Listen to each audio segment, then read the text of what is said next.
Hello, everyone. I'm Gabe Gordon from Bonner Realty, and today we're talking about sewer lateral line inspections with Jim McGhee from McGhee Environmental Services. Jim, thanks for joining us today. Well, thank you, Gabe.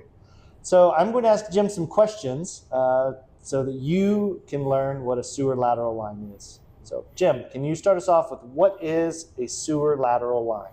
Yes, the lateral line is the line that leaves the house, connects all your plumbing underneath the floor of the basement, usually, and goes out through the yard to the borough's main line. Great. Jim, who's responsible for the sewer lateral line? The resident is responsible for the lateral. Okay, all right. So, what I heard you say was your sewer line connects in one main line under your basement generally, and then goes out to the main line. Yes. And the owner is responsible for that. Yes. Okay. So recently, as in last year, 2024, the borough instituted an ordinance that all sewer lines needed to be inspected before a home could be sold. So when you do an inspection, what are you looking for? Anywhere that groundwater inflow, infiltration can get in, sump pumps, downspouts, offset joints, a lot of them are clay tile, any cracks, holes, anything that will allow groundwater to get in to the collection system.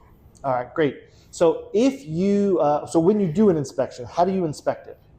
Camera, first of all, visible, you look for sump pumps. Okay. And as you run the camera, you look for any illegal connections, which would be downspouts, anything like that, footer drains, roots, any offset joints, separated joints if it's clay tile, or any repairs that are not correctly fitted, roots that have intruded. The roots can be removed, but as you remove the roots out of the joints, it leaves gaps that allows water to come in, and just anything that we're looking for any places for water to get into the line, groundwater. Okay, great.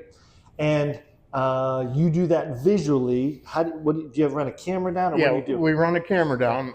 The sump pump, a lot of times you can just see them in the basement and where they discharge.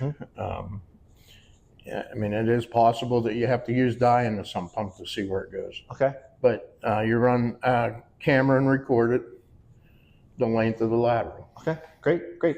So as you've been doing inspections, you're looking for holes, you're looking for intrusions, anywhere water can get into the sewage system from outside, right? What should a homeowner expect as far as repairs, costs? What are options?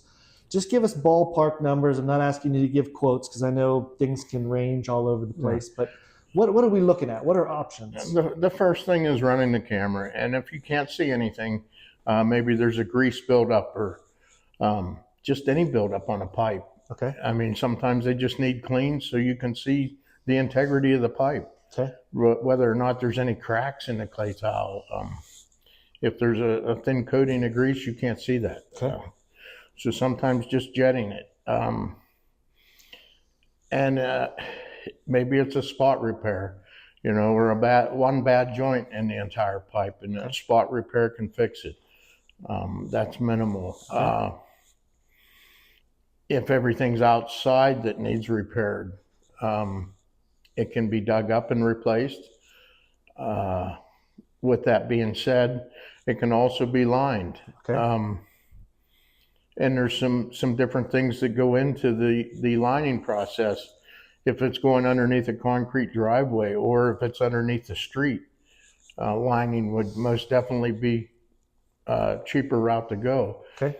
If it's digging in the middle of a yard and it's not very deep, maybe the lateral goes out through the side of the wall instead of under the basement floor, then digging might be a way better option. Okay.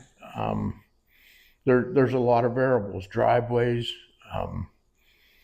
any other utilities that have to be hand dug around. Okay. That all goes into the price. Okay. So we're talking anywhere from cleaning just to see the line, just to make sure you can inspect it, because you have to be able to visually inspect it with the camera. So cleaning ranges from $300 to $500. Is Yeah. that a safe Yeah, ballpark number? Okay. And then a spot repair, we talking 1,000 to 3,000? What are we talking? It could be 1,000 to 3,000. Okay, I okay. think that would be fair. Okay. And then if they have to replace a line, generally you're seeing it's 5,000 and up. What, 10,000 and up? What's the number for? I would say to dig and replace a line, you could look the length and the depth. Sure. I mean, it depends. I've seen them up in a yard digging. I've seen them up to 5,000. Okay. And I've seen them as low as 3,000. Okay. Okay. In Grove City, we only dig to the curb. Okay.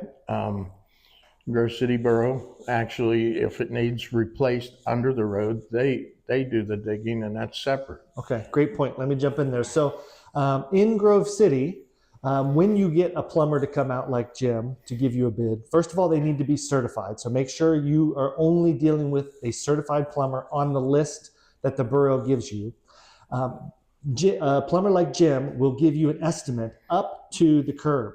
He is not allowed to dig in the road. The borough of Grove City will take that over. So Jim will give you a bid up to the curb, and then the borough will dig in the street and do the repair in the street, and they will charge the homeowner to do that. Is that correct? That is correct. Awesome. Now, if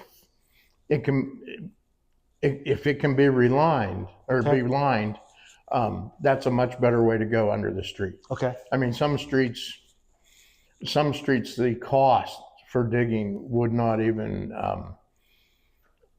if you take some of the main streets, and you start setting up detours or the flaggers, the labor involved in digging on them. It can get expensive. Yeah, it needs to be lined. Okay. It's great. definitely more efficient. Okay, great. Well, Jim, I think those are all the questions that I have for you today. I just really wanted people to get to know what the process is, what they're responsible for, what range of numbers it could cost them.